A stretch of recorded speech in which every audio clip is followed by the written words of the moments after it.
ท่านกำลังติดตามรับฟังสถานีวิทยุกระจายเสียงพระพุทธศาสนาแห่งชาติและสังคมคลื่นเพื่อการศึกษาพระพุทธศาสนาและวัฒนธรรมระบบ FM 104.5 เมกะเฮิรตซ์รายการต่อไปเป็นรายการคดีโลกคดีธรรม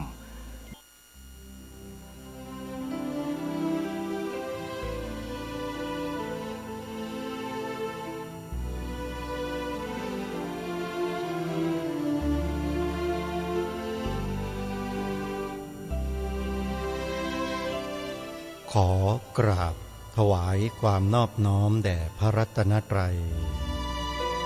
ถวายความเคารพพระมหาเถระพระเถรานุเถระทุกท่านขอความสุขความเจริญในธรรมจงบังเกิดมีแด่ท่านสาธุชนที่กำลังติดตามรับฟังรายการจากสถานีวิทยุแห่งนี้ทุกท่านขอนำท่านผู้ฟังเข้าสู่รายการคดีโลกคดีธรรม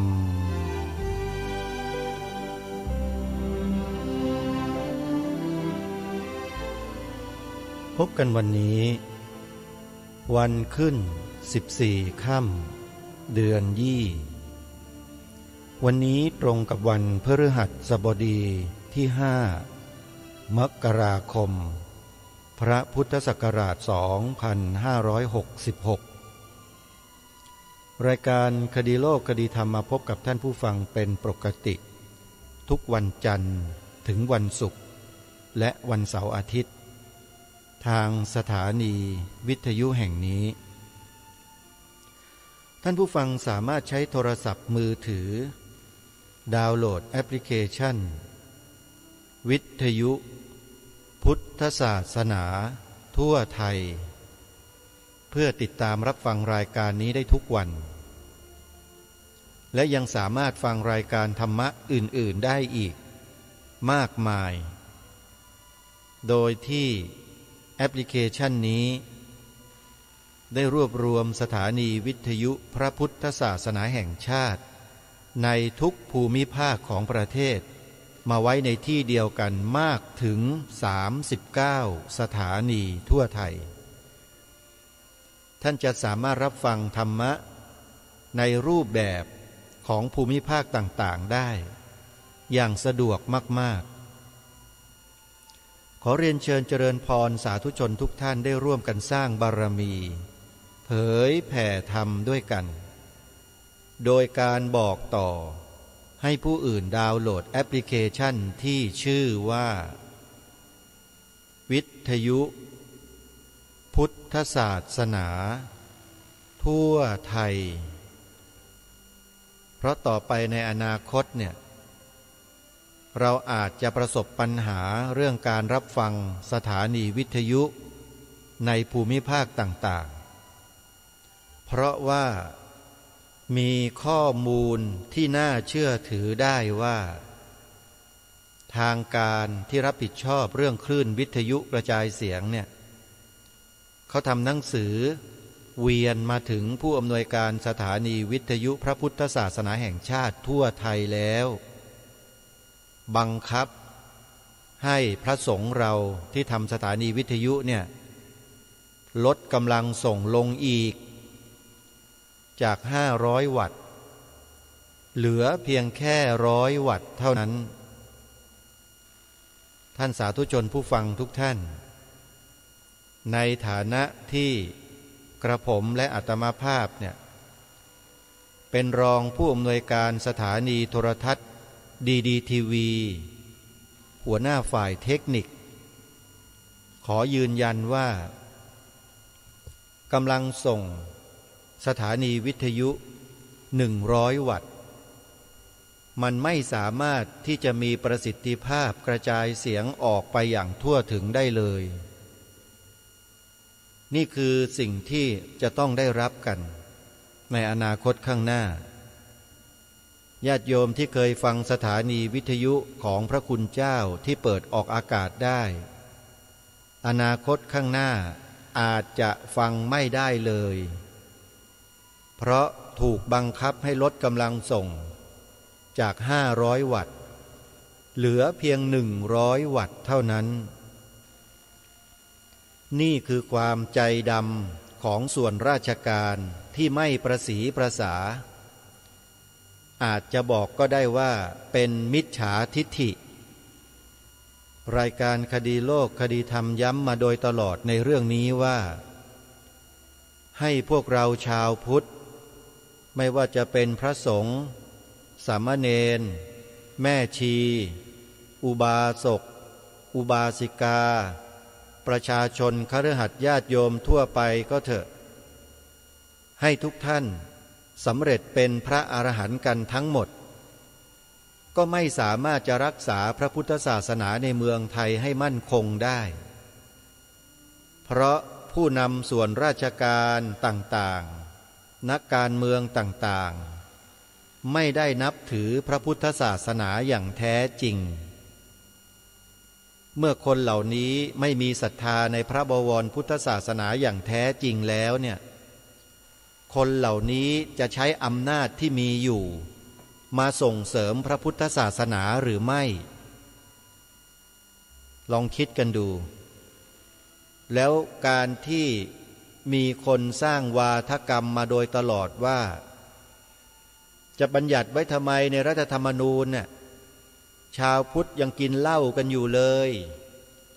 ชาวพุทธยังเล่นการพนันกันอยู่เลยชาวพุทธยังทำผิดศีลอยู่เลยนี่คือวาทกรรมที่ฝ่ายตรงข้ามสร้างอยู่ตลอดเวลาเพื่อล้างสมองพวกเราหลอกลวงหลอกล่อพวกเราให้ติดกับให้ไปหลงเชื่อเขาอย่างที่บอกไปเมื่อสักครู่ไงว่าให้เราเป็นพระอรหันต์กันทั้งหมดเป็นพระอริยบุคคลขั้นต่ำสุดคือโสดาบันเราก็ไม่สามารถจะได้รับการส่งเสริมจากคนเหล่านี้อยู่ดีจริงไม่จริงท่านลองพิจารณาดูสิเพราะคนพวกนี้ไม่ต้องการให้ศาสนาพุทธเป็นใหญ่และมีอำนาจอยู่ในบ้านนี้เมืองนี้เพราะถ้าศาสนาพุทธเป็นใหญ่และมีอำนาจอยู่ในบ้านนี้เมืองนี้แล้วเนี่ยไอ้พวกเจ้าลัทธิเหล่านี้มันทำอะไรไม่ได้มันจะทำอะไรกับประเทศนี้ไม่ได้ไงที่ผ่านมาเนี่ยมันทำกันสะดวกสบายอย่างเช่นบางลัทธินำเอาศัพท์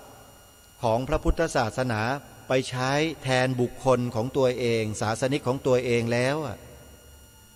เอาคำว่าสังฆราชไปใช้เอาคำว่าพระสงฆ์สามเณรแม่ชี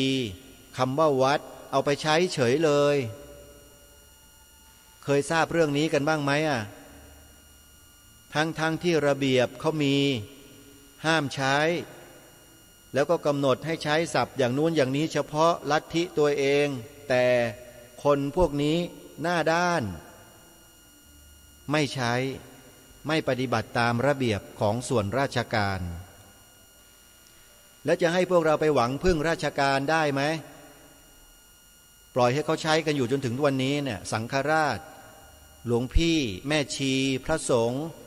สังฆมณฑลเอาของเราไปใช้ทั้งนั้นเลยแม้แต่ศาสนสถานก็เอาคำว่าวัดเราไปใส่ข้างหน้าทั้งที่ไม่ใช่วัดในพระพุทธศาสนาด้วยส่วนราชการปล่อยให้เป็นอย่างนี้ได้ยังไงยังมีเรื่องที่จะต้องพูดอีกเยอะนะแต่นี่แค่แย้มให้เห็นเฉยๆว่าเรากำลังโดนกระทำจากคนพวกนี้อย่างไรประชาชนทั่วๆไปที่ทำมาหากินเนี่ยเขาไม่รู้หรอกว่าคนเหล่านี้วางแผนอะไรกันอยู่แต่ถ้าระดับครูบาอาจารย์ของเราอย่างอาตมาภาพเนี่ยรู้ดีถ้าพูดคำหนึ่งขึ้นมาออกอากาศคนเหล่านี้จะรู้เลยว่าอาตมาภาพรู้จริงว่าคนพวกนั้นเขาทำอะไรกับประเทศไทยของเราทำอะไรกับพระพุทธศาสนาในเมืองไทยของเราจะรู้ทันทีเลยว่าอาตมาเนี่ยรู้คำนี้คือคำว่าไดอะล็อกว่าไงฝ่ายตรงข้าม ผู้ที่เป็นพวกขี้โกงทั้งหลายรู้จริงใช่ไหมคำว่าไดอะล็อกคืออะไรไม่ต้องไปเสิร์ชหาใน Google หรอกโยมไม่เจอคนพวกนี้มันวางแผนยุทธศาสตร์เพื่อทำลายข้อมูลเหล่านี้ทิ้งในระบบโซเชียลหมดแล้วมันไม่ให้หลงเหลือเลยไม่ให้ใครมาเสิร์ชหาเจอว่ามันทำอะไรกับพระพุทธศาสนาของเราโดยเขาทำกันมาตั้งแต่ประมาณปีพระพุทธศักราช 2508 เป็นต้นมาประชุมกัน3 ปีอยู่ที่ประเทศหนึ่งแถวยุโรปแล้วเอกสารลับเหล่านี้คอนฟิเดนเชียลเหล่านี้มันหลุดมาถึงมือพวกเราในเมืองไทยเราจึงรู้แผนไงว่าคนพวกนี้คิดจะทำอะไรกับประเทศไทยของเราดีที่ประเทศไทยเราเนี่ยมีองค์พระสยามเทวาธิราชคอยปกป้องรักษาคุ้มครองอยู่จึงทำให้คนไทยที่จงรักภักดีที่มีความซื่อสัตย์สุจริตได้รับรู้ความลับเหล่านี้เข้าที่เป็นคอนฟิเดนเชียลก็เลยนำมาเผยแพร่กันโดยทั่วไปหนึ่งในนั้นคืออาตมาภาพได้รับเอกสารทั้งเล่มเลยเอกสารการประชุมเรื่องไดอะล็อกชัดเจนไหมฝ่ายตรงข้ามได้ยินแล้วหูผึ่งหรือเปล่าหรือเฉยๆหรือกำลังคิดกันอยู่ว่าจะกำจัดยังไงใช่ไหมไม่ต้องมากำจัดหรอกไม่มีผลอะไรเอกสารเหล่านี้มันถูกเผยแพร่ไปจนทั่วไปหมดแล้วระดับแกนนำของชาวพุทธได้รับหมดแล้วแม้แต่เรื่องความลับที่ CIA ได้กระทำกับประเทศนี้เอาไว้อย่างไรมันก็มีเป็นเล่มหนาเลยอาตมาภาพก็ได้นำไปถวายพระผู้ใหญ่ของเราหลายรูปท่านก็ทราบแล้วนี่คือสิ่งที่อาตมาภาพทำการศึกษาค้นคว้าหาข้อมูลมาด้วยตัวเองในเชิงประจักษ์แล้วก็นำมาปรารภมาพูดมาบอกพวกเราว่าเราควรช่วยกันทำอะไรเป็นการทั้งกันและแก้ระวังป้องกันด้วยแก้ด้วยก็อย่างที่ทางรายการได้นำเสนอต่อท่านผู้ฟังไปนั่นแหละเราจะทำหรือไม่ทำมันก็อยู่ที่ตัวเราถ้าเรามีมานะมีทิฏฐิเราก็ไม่ทำเพราะถือเนื้อถือตัวกันอยู่ถือทำไมก็ไม่รู้หนักตายอาตมาภาพนี่เคยแบกไอ้ตัวพวกนี้มาเยอะเบื่อไม่มีประโยชน์โยนทิ้งหมดเลยไม่เอาแบกไว้แล้วมันทำอะไรไม่ได้ฮะเพราะมันเกรงอกเกรงใจไอ้ตัวที่แบกอยู่นั่นแหละอาตมาไม่เกรงใจเลยโยนทิ้งหมดไม่เอาไม่สนใจใครจะเอามาครอบใครจะเอามาใส่ก็เรื่องของเขาเราไม่ได้ไปติดกับสิ่งเหล่านี้เท่านั้นก็พอแล้วก็มาทำหน้าที่ตามอุดมการณ์และตามแนวทางของเราที่ได้ตั้งใจไว้มั่นคงอยู่ในจิตในใจของเรานี่ทำด้วยศรัทธาทำด้วยความเชื่อมั่นทำด้วยความเคารพต่อหน้าที่เพราะฉะนั้นการพูดการจาบางครั้งหลายๆครั้งเนี่ยท่านผู้ฟังก็อาจจะมองดูว่ามันแข็งไม่รื่นหูเลยไม่ไพเราะไม่น่าฟังก็แน่นอนอยู่แล้วนี่ให้นักรบมาจัดรายการวิทยุมันก็เป็นอย่างนี้แหละโยมจริงไม่จริงฮะก็ต้องทนฟังกันหน่อยนะโยมนะแต่อาตมาภาพก็ไม่ได้พูดหยาบคายเหมือนพระผู้ใหญ่บางรูปนะที่อยู่ในสายกรรมฐานน่ะด่าพ่อล่อแม่กระฉงกระเฉงน้ำหมากกระเด็นออกมาเต็มไมค์หมดอาตมาไม่ได้พูดถึงขนาดนั้นโยมอย่ามองว่าภาษานั้นมันไม่สำคัญมันก็สำคัญอยู่แต่ก็ไม่ควรให้ถึงขนาดนั้นใช่ไหมด่าพ่อล่อแม่ตีหัวหมาด่าแม่เจ๊กหมดเลยเอาออกมาหมดเลยอาตมาไม่ทำอย่างนั้นโยมไม่เคยพูดอะไรหยาบๆถึงขนาดนั้นแต่พูดในหลักการแล้วหนักแน่นในคำพูดเพราะลักษณะนิสัยอุปนิสัยที่สั่งสมมาแต่อดีตชาติมันเป็นอย่างนั้นมาชาตินี้ก็มาเสริมอีกก็ได้มาเป็นนักรบอีกพอออกจากนักรบมาก็บวชทันทีไม่กี่วันก็บวชมันก็เลยติดนิสัยสันดานความเป็นนักรบมาอย่างนี้แหละโยม แต่ว่าไม่ได้หมายความว่าต้องมาถือปืนเหมือนนักรบนะอาวุธของอาตมาภาพก็คือเนี่ยที่กำลังพูดอยู่เนี่ยปากนี่แหละโยมอาวุธดีนักแลปราบศัตรูได้ดีนักแลเนี่ยฝ่ายศัตรูฝ่ายตรงข้ามมานั่งฟังหรือเปิดฟังรายการคดีโลกคดีธรรมแล้วสะดุ้งโหยงกันทุกทีแหละไม่ต้องกลัวส่วนคนไทยที่มีความจงรักภักดีมีความซื่อสัตย์สุจริตต่อแผ่นดินเกิดต่อบรรพบุรุษตัวเองเนี่ยท่านเหล่านี้ไม่มีสะดุ้งอะไรเลยเขาจะมีแต่ความปลื้มปิติมีความยินดีว่ามีคนมาทำหน้าที่แทนเขาแล้วมีคนมานำเขาแล้วเนี่ยเขาจะดีใจอย่างนั้น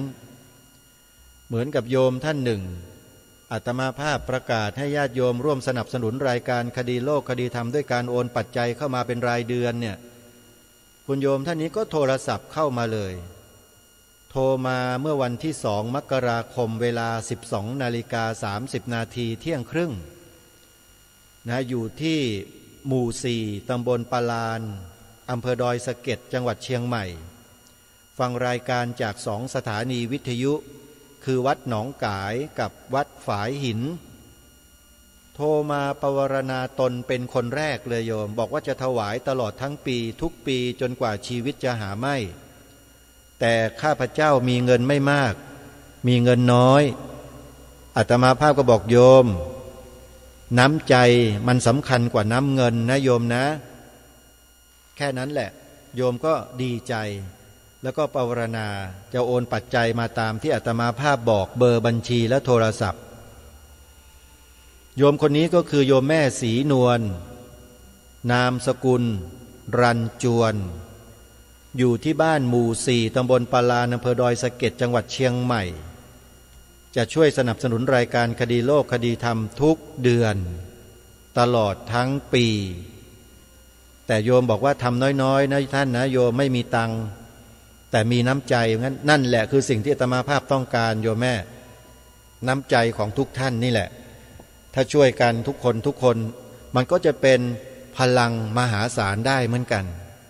เห็นไหมฮะก็ขออนุโมทนาสาธุด้วยนะโยมนะนี่แหละโยมคือกำลังใจอันหนึ่งที่ทำให้อาตมาภาพสามารถทำหน้าที่อยู่เช่นนี้ได้ตลอดไปโยมอย่าคิดว่าอาตมาเป็นอรหันต์สิโยมโสดาบันก็ยังไม่ใช่เป็นปุถุชนเต็มขั้นเลยอาตมาเนี่ยเป็นสมมุติสงฆ์โยมไม่ใช่โสดาบันไม่ใช่สกทาคามีอนาคามีหรืออรหันต์ไม่ใช่นะแต่เป็นผู้กำลังเดินไปสู่แนวนั้นกำลังเดินไปสู่เป้าหมายนั้นอยู่แล้วก็ไม่จำเป็นจะต้องรีบวิ่ง100 เมตรเพื่อจะเข้าสู่เป้าหมายเหมือนกับครูบาอาจารย์เหมือนกับใครไม่ต้องอาตมาภาพก็ทำหน้าที่ของอาตมาไปด้วยแล้วก็ปฏิบัติไปด้วยเขาเรียกว่าเป็นปัจจัตตังเวทิตโพวินยูหิมันเป็นเรื่องเฉพาะตนเรื่องการปฏิบัติเนี่ยเอามาพูดเอามาคุยกันได้ยังไงเล่าแต่การทำงานเพื่อประโยชน์ส่วนรวมเนี่ยมันต้องร่วมกันทุกคนต้องรับรู้ร่วมกันเข้าใจร่วมกันแล้วก็ต้องดำเนินการร่วมกันนี่คือสิ่งที่เราสามารถทำร่วมกันได้และเป็นสิ่งที่มีความจำเป็นอย่างยิ่งเพราะฉะนั้นท่านผู้ฟังทั้งหลายกล่าวมาเมื่อตอนต้นที่บอกว่าพวกเจ้าลัทธิต่างๆนำเอาศัพท์เอาแสงทางพระพุทธศาสนาของเราไปใช้หลอกลวงสังคมอยู่ทุกวันนี้เป็นเพราะข้าราชการไม่ประสีประสาทั้งนั้นเลยไม่เอาฐานไม่เอาเรื่องและอาตมาภาพจะไปพึ่งพาอาศัยทำไมล่ะพวกนี้ขนาดเรื่องพวกนี้ยังทำกันไม่ได้เลยเพราะฉะนั้นเราต้องพึ่งตัวเราเองกันโยมพระพุทธเจ้าก็ตรัสไว้ว่าอัตตหิอัตโนนาโถโกหินาโถปโรสยาอัตนาหิสุทันเตนะนาถังละพติทุลพังตนแลเป็นที่พึ่งของตนคนอื่นใครเล่าจะเป็นที่พึ่งได้เมื่อคนมีตนฝึกฝนดีแล้วย่อมได้ที่พึ่งที่ได้โดยยากเราต้องฝึกฝนตนเองอบรมตนเองสร้างจิตสำนึกของเราขึ้นมาเองด้วยตัวเราเองแล้วเราก็มาทำหน้าที่ร่วมกันภายใต้อุดมการณ์เดียวกันนี่คือการทำหน้าที่ของพวกเราที่อยู่ร่วมกันเป็นสังคมมันจะต้องเดินไปในทิศทางเดียวกันภ ภาษาอย่างเป็นทางการเขาเรียกว่า รู้รักสามัคคีนี่คือหนึ่งในวัตถุประสงค์ของสภาพุทธบริษัทภาคประชาสังคมจิตอาสาที่อาตมาภาพเป็นผู้ก่อตั้งขึ้นมาแล้ววางแนวทางเหล่านี้อุดมการณ์เหล่านี้ไว้ให้พวกเราปฏิบัติกันเองไม่ต้องให้ใครมาสอนมาบอกมันไม่ใช่การเดินจงกรมนั่งสมาธินิยมมันเป็นเรื่องของการสร้างจิตสำนึกของเราขึ้นมาอันเกิดจากการฟังการค้นคว้าศึกษาอ่านเรียนรู้ดูฟัง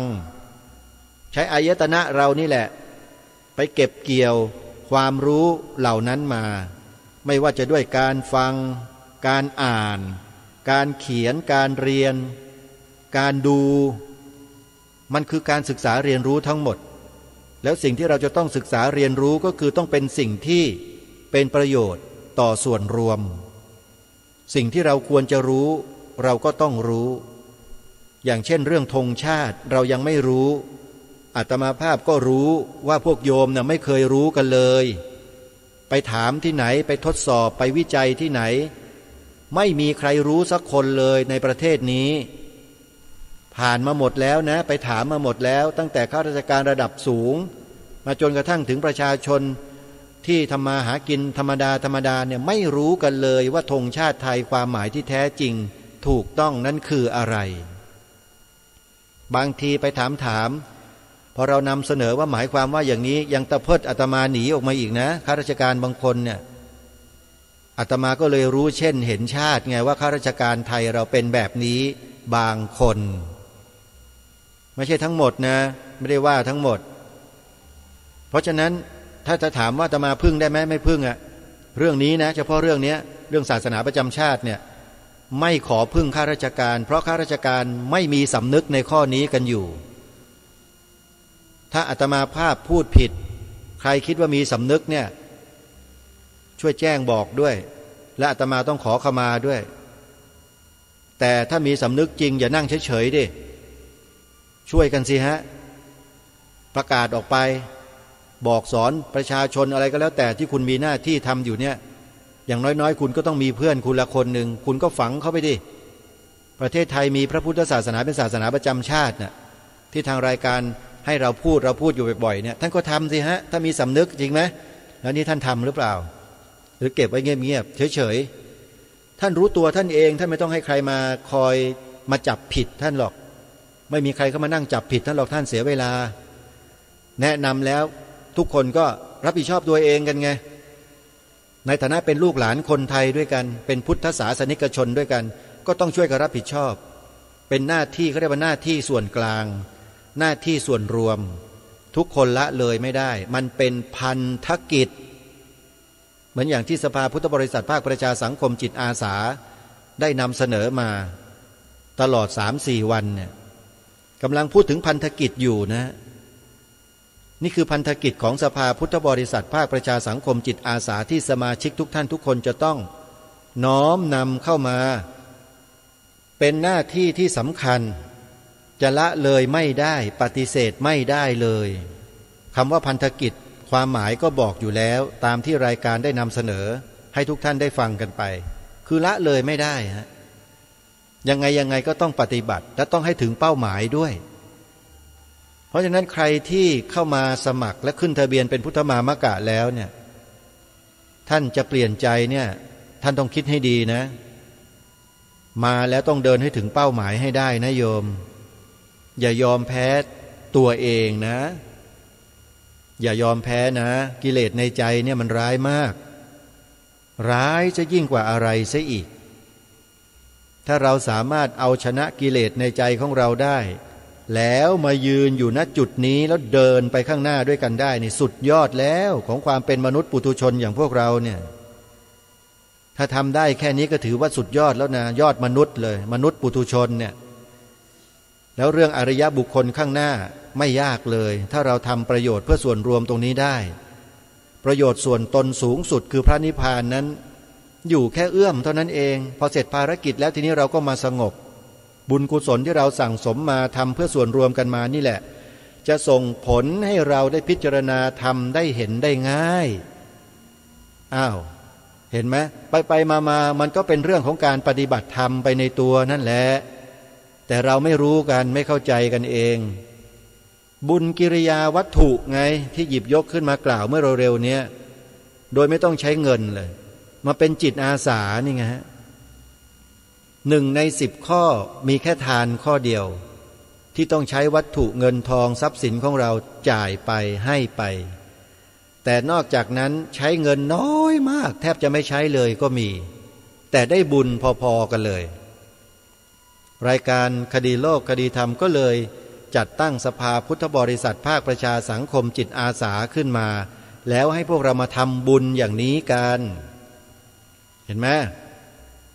บุญกิริยาวัตถุ10ที่เราเคยได้ยินได้ฟังกันไปแล้วนั่นแหละก็ไปเสิร์ชหาใน Google ไปดูกันนะโยมนะแล้วก็ดูกันให้จำกันให้ได้แล้วก็ทำกันตามนั้นก็เป็นบุญเป็นกุศลเป็นการสั่งสมบุญบารมีเช่นกันเพื่อกรุยทางไปสู่ความเห็นแก่ตัวสูงสุดกล่าวคือดับขันธ์นิพพานไม่มีส่วนเหลือนั่นแหละคือความเห็นแก่ตัวสูงสุดและมันหมดและไม่ต้องไปทำอะไรแล้วจบวัฏฏะสงสารนี้ศูนย์จบสิ้นไม่มีเหลือสำหรับคนที่เข้าสู่นิพพานนี่แหละเรียกว่าความเห็นแก่ตัวสูงสุดแต่ก่อนจะมาถึงจุดหมายนี้เราต้องไม่เห็นแก่ตัวอย่างสูงสุดก่อนก็นี่ไงจิตอาสาสละให้ทำให้สละให้เพื่อใครเพื่อส่วนรวมไงบุญกุศลใหญ่เนี่ยเพื่อสังฆทานนี่เขาเรียกสังฆทานนะทางธรรมเขาเรียกว่าสังฆทานทางโลกเขาเรียกว่าเพื่อส่วนรวมนี่แหละเขาเรียกทำบุญสังฆทานใหญ่มาทำเพื่อประเทศชาติบ้านเมืองเพื่อพระบวรพุทธศาสนาเพื่อสถาบันพระมหากษัตริย์ของเรานี่แหละเขาเรียกว่าทำสังฆทานใหญ่แล้วการเชิญชวนพวกเรามาทำสังฆทานใหญ่แบบนี้เป็นสิ่งไม่ดีตรงไหนอะแล้วคนที่ตำหนิต่อว่าอาตมาเข้าใจผิดอาตมาอยู่เนี่ยแล้วเมื่อไหร่จะเข้าใจถูกสักทีละโยมไม่เหนื่อยบ้างเหรอมาเกลียดอาตมาอยู่นี่ไม่เหนื่อยใจบ้างเหรอโยมเลิกเกลียดได้แล้วจิตใจเศร้าหมองเปล่าๆโยมเอ้ยหันมาทำในสิ่งที่บรรพชนเราพากันทำเถอะอาตมาภาพก็บอกได้แนะนำได้แค่นี้แหละจะไปว่าโยมไม่ได้เพราะเป็นสิทธิของโยมแต่สิทธิของโยมก็อย่ามาทำลายสิทธิของพวกเราที่เป็นคนไทยก็แล้วกันนะถ้ามือไม่พายก็ขอร้องว่าอย่าเอาตีนราน้ำก็พอแล้วโยมนั่งเฉยๆนั่งเงียบๆทำสมาธิภาวนาไปนิพพานกันนู่นไม่ต้องมาพูดไม่ต้องมาแสดงออกอะไรทั้งสิ้นเพื่อเป็นการขัดขวางการทำงานขอแค่นี้แหละนะเห็นแก่ตัวกันไปไม่เป็นไรใครต้องการจะเป็นคนเห็นแก่ตัวก็เห็นแก่ตัวกันไปเรื่อยๆนะโยมนะอาตมาภาพก็ไม่เอาคนหนึ่งแหละเพราะความเห็นแก่ตัวเนี่ยมันจะนำพาเราสู่ที่ต่ำมันจะต่ำลงอีกเกิดชาติหน้าพบหน้าชีวิตมันจะตกต่ำตกต่ำตกต่ำเพราะความเห็นแก่ตัวอาตมาไม่ทำแล้วก็ไม่ชวนใครมาเห็นแก่ตัวแต่จะชวนให้คนมาเสียสละมาเห็นแก่ประโยชน์ส่วนรวมมาทำเพื่อส่วนรวมจึงได้จัดตั้งสภาพุทธบริษัทภาคประชาสังคมจิตอาสานี้ขึ้นมาเพื่อรวบรวมคนที่ไม่เห็นแก่ตัวมารวมกันทำหน้าที่เพื่อส่วนรวมส่วนรวมในที่นี้คือสถาบันชาติสถาบันพระพุทธศาสนาและสถาบันพระมหากษัตริย์นี่คือประโยชน์ส่วนรวมโดยแท้ไม่ใช่เศรษฐกิจไม่ใช่กฎหมายไม่ใช่วิทยาศาสตร์ไม่ใช่อะไรต่ออะไรไม่ใช่ไอ้สิ่งเหล่านั้นน่ะถ้าเราจะให้คนเขาทำกันเนี่ยเราไม่ต้องไปบอกไปแนะไปรณรงค์เขาหรอกเขาทำกันได้ไม่ต้องไปสอนไปบอกเพราะเขามีความรู้เขาทำกันได้อยู่แล้วแต่ไอ้สิ่งที่รายการคดีโลกคดีธรรมแนะนำรณรงค์กันอยู่นี่สิที่คนส่วนใหญ่ทำไม่ได้แล้วไม่ทำกันเพราะอะไรเสียเวลาเสียประโยชน์ส่วนตนเหนื่อยลำบากซ้ำซากเขาไม่เอากันไงเห็นไหมมันเป็นเรื่องยากนะไม่ใช่เรื่องง่ายการที่จะมายืนอยู่จุดนี้แล้วมาทำหน้าที่ตรงนี้ได้เนี่ยโยม แล้วลองคิดดูทีว่าถ้าใครมายืนอยู่จุดนี้แล้วมาทำอย่างนี้เนี่ยลองคิดดูทีว่าคนคนนั้นจะเป็นคนเช่นไรควรฆ่าอย่างไรหรือไม่หรือแบบไหนลองคิดนะต้องรู้จักคิดดูเอาอย่างนี้แล้วกันอาตมาจะถามว่าในโลกเรา7,000 กว่าล้านคนเนี่ยจะมีคนที่สำเร็จเป็นพระอรหันต์กี่คนนั่นคือยอดมนุษย์อย่างแท้จริงใช่ไหมมีไม่กี่คนหรอกท่านที่เป็นอรหันต์น่ะพระอนาคามีก็รองลงมาจำนวนมากขึ้นหน่อยสกทาคามีก็เยอะหน่อยโสดาบันนี่ก็มากหน่อยปุถุชนนี่เต็มโลกเลย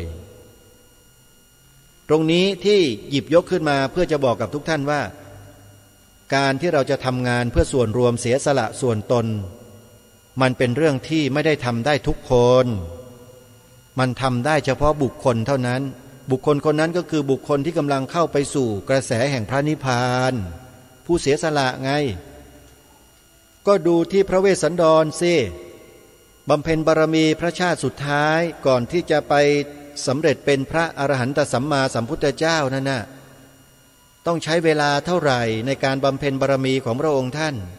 เสียสละขนาดไหนเห็นไหม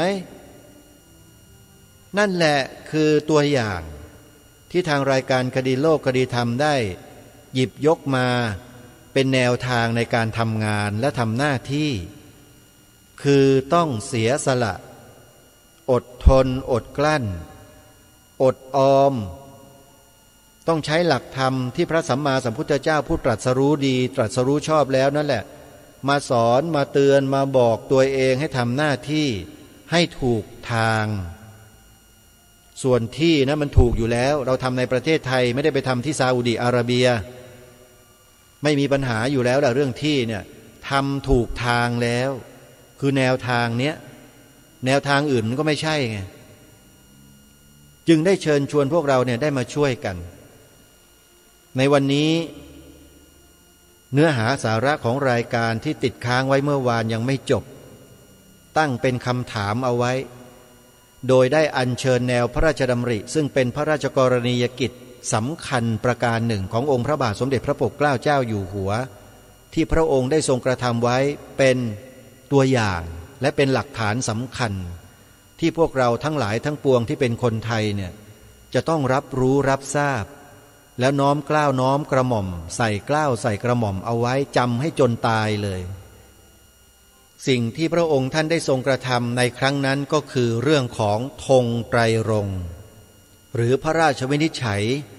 ธงไตรรงค์หรือธงชาติไทยซึ่งทางรายการได้น้อมนำแนวพระดำริของพระองค์ท่านเนี่ยมาอ่านให้ฟังเมื่อวานนี้ถึง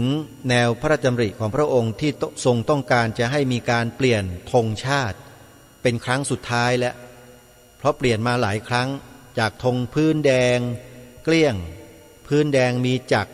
พื้นแดงมีช้างยืนแท่นทรงเครื่อง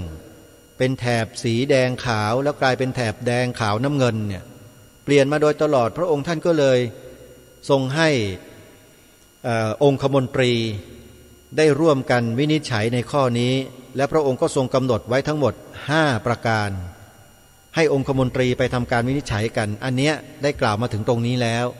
และเดี๋ยววันนี้เราจะลองมาดูซิว่าองคมนตรีเนี่ยมีความวินิจฉัยแล้วทูลเกล้าทูลกระหม่อมถวายแด่พระองค์ท่านอย่างไรแล้วพระองค์ท่านเมื่อทรงพิจารณาถึงข้อวินิจฉัยขององคมนตรีเกี่ยวกับเรื่องราวนั้นแล้วพระองค์ท่านทรงมีแนวพระราชดำริและทรงตรัสรับสั่งให้กระทำการกับธงชาติไทยในรัชสมัยของพระองค์ท่านนั้นอย่างไรคำตอบก็มีมาถึงทุกวันนี้อยู่แล้วถูกไหมทุกคนทุกท่านตอบได้อยู่แล้วเนี่ยก็เรายังใช้ธงชาติ3 สีอยู่ไงแต่เหตุการณ์ในวันนั้นที่เราจะต้องมารับรู้รับทราบร่วมกันว่าเหตุใดเหตุการณ์ในวันนั้นจึงมีคำตอบมาจนถึงวันนี้คือต้องใช้ธงชาติเหมือนเดิมองคมนตรีที่ทำหน้าที่อยู่ทั้งหมดนั้น เกิดอะไรขึ้นทำไมจึงไม่เลือกหรือเลือกแล้วหรือไม่เลือกอย่างไรหรือพระองค์ท่านทรงมีพระราชวินิจฉัยเป็นอย่างไรหรือไม่อันนี้ก็เป็นข้อสงสัยที่พวกเราคนไทยก็สงสัยกันมาเมื่อเราได้ทราบได้ยินข้อมูลที่ทางรายการได้นำมาเสนอแล้วเรื่องนี้เกิดขึ้นเมื่อวันที่7 เมษายนพระพุทธศักราช 2470ในรัชสมัยของพระบาทสมเด็จพระปกเกล้าเจ้าอยู่หัวรัชกาลที่7ทรงกำหนดให้องคมนตรีทั้งหลายทูลเกล้าทูลกระหม่อมถวายความคิดเห็นภายใน15 วันนับแต่ได้รับบันทึกมีข้อความควรพิจารณาดังนี้คือพระองค์ท่านมีแนวพระราชดำริจะให้มีการใช้ธงชาติไทยอย่างเป็นทางการแล้วเป็นครั้งเดียวและจบเลยไม่ต้องมีการเปลี่ยนแปลงอะไรอีกพระองค์ท่านก็จึงทรงมีแนวพระราชดำริให้องคมนตรีช่วยพิจารณาใน5 ข้อนี้ด้วยว่าเราจะใช้กันอย่างไงกันดี 1. เลิกธงไตรรงค์แล้วกลับมาใช้ธงช้างแทน 2. ใช้ธงช้างเป็นธงราชการใช้ธงไตรรงค์เป็นธงชาติ 3. ใช้ธงช้างเป็นธงราชการและธงชาติใช้ธงไตรรงค์เป็นสีสำหรับประเทศคือใช้ตกแต่งสถานที่ในงานรื่นเริงเป็นต้น 4. ใช้ธงไตรรงค์ผสมกับธงช้างพื้นแดงเป็นธงเดียวกันและ 5. คงใช้ธงไตรรงค์เป็นธงชาติตามเดิมดังที่เป็นอยู่ขณะนั้นเมื่อองคมนตรีได้ทำหนังสือแสดงความคิดเห็นขึ้นทูลเกล้าทูลกระหม่อมถวายแล้วปรากฏว่าความเห็นทั้งหมดแตกต่างกันและไม่ได้ชี้ขาดลงไปดังนั้นจึงทรงพระกรุณาโปรดเกล้าโปรดกระหม่อมให้คงใช้ธงไตรรงค์เป็นธงชาติต่อไปตามพระราชวินิจฉัยลงวันที่25 พฤษภาคมพระพุทธศักราช 2470 จำไว้ด้วยนะโยม25 พฤษภาคมพระพุทธศักราช 2470 องค์พระบาทสมเด็จพระปกเกล้าเจ้าอยู่หัวทรงตัดสินพระราชฤทัยมีพระราชวินิจฉัยตัดสินพระฤทัยชัดเจนว่าให้ใช้ธงไตรรงค์เหมือนเดิมทุกประการเราจึงใช้ธงไตรรงค์มาจนถึงวันนี้ไงเหตุการณ์ในสมัยของพระองค์ท่านเนี่ยการเมืองมันล่อแหลมและเข้มข้นมากแล้วมีคนในภาคการเมืองนั่นแหละพยายามที่จะนำเรื่องนี้ขึ้นมาแก้ไขมาดำเนินการให้ประเทศไทยเราใช้ธงอย่างอื่นแทนธงไตรรงค์และเมื่อพระองค์ทรงทราบถึงแนวความคิดของคนเหล่านั้นแล้วเนี่ยพระองค์ท่านก็จึงมีแนวพระราชดำริดังกล่าวนี้ให้องคมนตรีได้ช่วยวินิจฉัยแล้วก็ออกมาตามที่ทางรายการได้นำมาเสนอต่อท่านผู้ฟังนี่แหละสรุปก็คือว่าพระองค์ท่านในฐานะที่เป็นพระประมุขของชาติเป็นเจ้าแผ่นดินนะตอนนั้นยังเป็นสมบูรณาญาสิทธิราชอยู่นะโยม2470ยังไม่ได้เปลี่ยนแปลงการปกครองนะนี่คือกฎหมายสูงสุดนะที่องค์พระมหากษัตริย์ทรงจัดทำขึ้นมานั่นก็คือธงไตรรงค์เป็นธงชาติไทยไปตลอดนิรันดร์กาลรายการคดีโลกคดีธรรมจึงได้เชิญชวนพวกเราทุกคนเนี่ยมารณรงค์ท่องจำบทพระราชนิพนธ์ความหมายธงไตรรงค์ของล้นเกล้ารัชกาลที่6พระบรมราชชาธิราชของรัชกาลที่7ให้ได้ก็เพราะเหตุนี้แหละอย่าให้ใครคิดในเรื่องนี้ขึ้นมาอีกแล้วจะมาเปลี่ยนแปลงธงชาติของเราไม่ได้เปลี่ยนไม่ได้แล้วเปลี่ยนไม่ได้แล้วนะฮะไม่มีสิทธิ์แล้วนะถ้าใครคิดเปลี่ยนไม่ว่าจะโดยอำนาจไหนก็แล้วแต่อำนาจบริหารตุลาการนิติบัญญัติเกิดเรื่องอำนาจไหนก็เกิดเรื่องทั้งนั้นถ้ามาเปลี่ยนธงชาติไทยเนี่ยนี่คือพระบรมราชโองการขององค์พระมหากษัตริย์ ใครมาแตะมาเปลี่ยนแปลงไม่ได้จึงชวนพวกเราคนไทยมาช่วยกันปกป้องไงมาช่วยกันรักษาสืบสานรักษาต่อยอดไงโยมเข้าใจกันหรือยังไปหวังพึ่งนักการเมืองกับข้าราชการบอกแล้วไงว่าหวังพึ่งไม่ได้เคยถามผ่านรายการมาหลายครั้งแล้วว่าเราท่านทั้งหลายเชื่อไหมว่าเงินซื้อตำแหน่งใหญ่โตในโลกนี้ได้ท่านเชื่อไหมถ้าท่านเชื่อว่าซื้อได้ท่านจะมีคำตอบว่าทำไมจึงไม่หวังพึ่งราชการและนักการเมืองท่านจะมีคำตอบเองไม่ต้องให้ทางรายการตอบหรอกท่านแค่ปฏิปุจฉาคำนี้ไปนี่ก็เป็นคำตอบที่ท่านหาได้แล้วจริงไหมคนที่เขามีปัญญาเป็นนักปราชญ์เป็นบัณฑิตเนี่ยเขาฟังแค่นี้เขาก็รู้แล้วว่ารายการนี้ทำอะไรเพื่ออะไรแต่นักปราชญ์บัณฑิตก็ไม่ค่อยสนับสนุนส่งเสริมอาตมาเท่าไหร่หรอกก็มีโยมเนี่ยคนเดียวเองเนี่ยในชาตินี้น่าจะมีคนนี้ละมั้งโยมแม่ศรีนวลรันจวนเนี่ยอยู่ที่หมู่ 4ตำบลปาลานอำเภอดอยสะเก็ดเชียงใหม่โทรมาปรารณาเมื่อวันที่2 มกราคมเวลา 12:30 นาทีบอกว่าจะสนับสนุนรายการท่านตลอดไปว่างั้นอนุโมทนาสาธุได้แล้ว1 คนแล้วญาติโยมที่ฟังรายการอยู่ล่ะเงียบไม่เป็นไรโยมไม่ได้ว่านะอาตมาก็อยู่ไปอย่างเงี้ยทำได้เท่าที่ทำก็แล้วกันก็ไม่ได้หวังว่าตัวเองจะต้องอย่างนั้นอย่างนี้แล้วแต่เหตุปัจจัยแล้วแต่บุญวาสนาถ้าเราทำบุญสัมพันธ์ร่วมกันมาเราก็จะมีวาสนาต่อกันก็คือช่วยกันส่งเสริมกันผลักดันกันสนับสนุนกันไปก็เชื่อเรื่องกรรมไงฮะก็จะไปตีโพยตีพายตีอกชกตัวไปทำไมว่าเรานี่เป็นคนต่ำต้อยเป็นคนอย่างนู้นงี้บ้าแล้วคนที่คิดแบบนั้นไปทำลายตัวเองทำไมศักยภาพของคนเราเนี่ยมันเท่ากันหมดนะแต่นำมาใช้ไม่เท่ากันแล้วก็รู้ไม่เหมือนกันนะแต่อาตมาภาพเนี่ยรู้กว่าหลายๆคนเพราะได้ศึกษาหลักธรรมคำสอนของพระสัมมาสัมพุทธเจ้าอย่างละเอียดมาโดยเฉพาะในส่วนของปรมัตถธรรมปรมัตถสัจจะ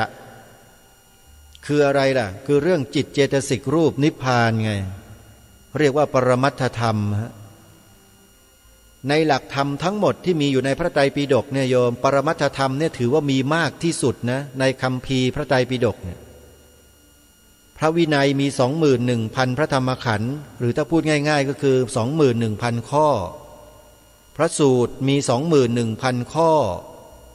แต่พระปรมัตถธรรมมีถึง 42,000 ข้อนะโยมมากกว่า2 เท่าอ่ะและอย่างนี้จะไม่เรียกว่าเรียนอย่างละเอียดละออได้ไหมล่ะศึกษามาแล้วเรียนรู้มาแล้วเข้าใจรูปนามขันธ์ห้าในระดับโลกิยปัญญาแล้วโยมโลกิยปัญญามีอยู่2 ส่วนนะ2 ระดับแรกคือสุตตมยปัญญาระดับที่2เรียกว่าจินตามยปัญญานี่เขาเรียกว่าโลกิยปัญญาถ้าจะพูดให้ถูกต้องเป็นโลกิยปัญญาสัมมาทิฏฐิถ้าเรามีตัวนี้แล้วเท่ากับว่าเราได้สั่งสมเสบียงบุญของเราไว้แล้วเพื่อจะนำไปสู่โลกุตระปัญญาในอนาคตเห็นไหมมันเป็นเรื่องการสั่งสมบุญทั้งนั้นเลยการที่มาทำหน้าที่อยู่ตรงนี้เนี่ยทำแล้วก็เบิกบานใจมีความสุขใจใครจะไม่ชมใครจะไม่ชอบใครจะชังใครจะเกลียดไม่ได้มีผลอะไรกับจิตใจของอาตมาภาพเลยเพราะอาตมาภาพรู้ตัวเองอยู่ตลอดเวลาว่าทำพูดคิดอะไรอยู่คนอื่นจะรู้บ้างไม่รู้บ้างอันนั้นก็เป็นเรื่องธรรมดาของคนอื่นอาตมาภาพก็ไม่ได้ไปบีบบังคับให้ใครจะต้องมารู้ตามไม่ได้บีบบังคับใครว่าจะต้องมารู้อย่างนู้นอย่างนี้หรือไม่รู้อะไรก็แล้วแต่ ไม่ใช่หน้าที่อาตมาจะต้องไปสนใจมากแต่คนที่มีบุญสัมพันธ์ได้สั่งสมกันมาในอดีตเมื่อได้ยินได้ฟังรายการนี้แล้วเนี่ยเขาจะก้าวเข้ามาถึงแม้ว่าเขาจะมาพูดอย่างนี้ไม่ได้เขาก็ส่งเสริมได้สนับสนุนได้มีส่วนร่วมได้เหมือนอย่างคุณโยมแม่ศรีนวลรันจวนเมื่อสักครู่นี้นี่ก็คนหนึ่งแหละฟังรายการอยู่ตลอดฟังอยู่2 สถานีเลยคนอยู่ดอยสะเก็ดนี่โชคดีนะฟังได้ทั้งวัดหนองกายฟังได้ทั้งวัดฝายหินเลยโยมแต่มีฟังอยู่คนเดียวเนี่ยโทรศัพท์มาปรารณาแค่คนเดียวเองน่าเสียดายเนาะไม่รู้ว่าฟังกันกี่คนไม่ทราบไม่เป็นไรโยมพูดเล่นหยอกเล่นนะโยมนะก็ขอให้ตั้งใจทำหน้าที่ของเราให้ดีในฐานะที่เป็นคนไทยเป็นพระสงฆ์นิกรขององค์พระมหากษัตริย์ไทยเป็นพุทธศาสนิกชนไทยเห็นไหม3 ส่วนเราต้องทำหน้าที่ให้เราให้บริบูรณ์รายการคดีโลกคดีธรรมนั้นขออนุโมทนาบุญกับทุกท่านด้วยที่ร่วมด้วยช่วยกันสร้างสรรค์สังคมไทยของเราซึ่งเป็นสังคมเอกราชนครไม่เป็นทาสใครโยมวันนี้เวลาของรายการหมดลงแล้วอาตมาภาพต้องขอสมมุติยุติรายการไว้แต่เพียงเท่านี้พบกันใหม่ในวันต่อไปขอความสุขความสวัสดีในธรรมแห่งองค์สมเด็จพระบรมศาสดาสัมมาสัมพุทธเจ้าจงปรากฏเกิดมีขึ้นในจิตใจของท่านผู้ฟังทุกท่านทุกคนเทอญขอเจริญ